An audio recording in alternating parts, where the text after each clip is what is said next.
बार श्री किशोरी जी अपनी सखियों के साथ खेल रही थी, मिट्टी लेके मिट्टी के लड्डू बना रही थी। उसी समय वहां गए दुर्वासा ऋषि, क्योंकि सुना था ब्रह्मांड नायिका ब्रज में अवतार हुआ है, तो दर्शन करने आए थे। प्रणाम किया। ललिता विशाखा ने कही, बाबा यहाँ ब्रज में ऐसे ही बोलते हैं डायरेक्टली बाबाओं से भी, बाबा यही हो? तो दुर्वासा ऋषि आए, बोले हमारी किशोरी जी ने लड्डू बनाए, खाएगो? तो बाबा बोले लड्डू, हाँ लाओ। बाबा सोचे कोई बढ़िया लड्डू होंगे, लाए तो मिट्टी के लड्डू। दुर्वासा ऋषि को थोड़ा तो हुआ, मिट्टी के लड्डू कैसे खा लूं, ले बाबा खा ले।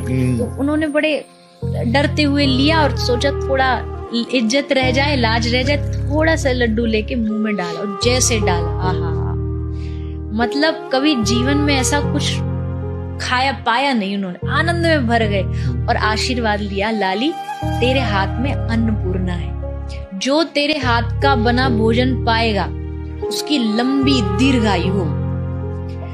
अब ये बात पूरे ब्रज में फैल गई कि राधा रानी के हाथ से जो पाएगा उसकी दीर्घायु होगी। ये बात यशोदा मैया को पता लगी। मैया बोली अब तो मैं अपने लाला को एक ही हाथ को खिलाऊंगी ताकि मेरी लाला की लंबी उम्र। तो बुलाया, न्योता भेजा, श्री जी आई।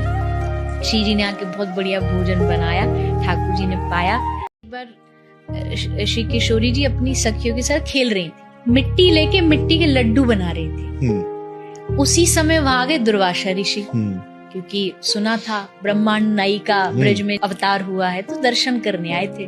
प्रणाम किया।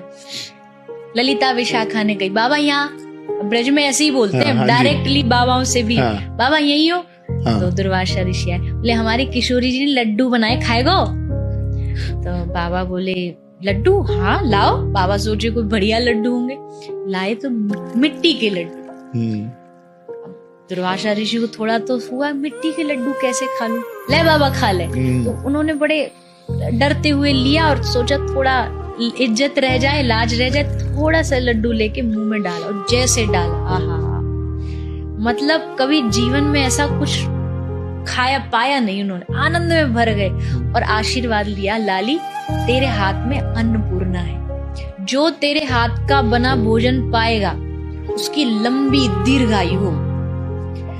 अब ये बात पूरे ब्रज में फैल गई कि राधा रानी के हाथ से जो पाएगा उसकी दीर्घायु होगी। ये बात यशोदा मैया को पता लगी। मैया बोली अब तो मैं अपने लाला को एक ही हाथ को खिलाऊंगी ताकि मेरी लाला की लंबी उम्र।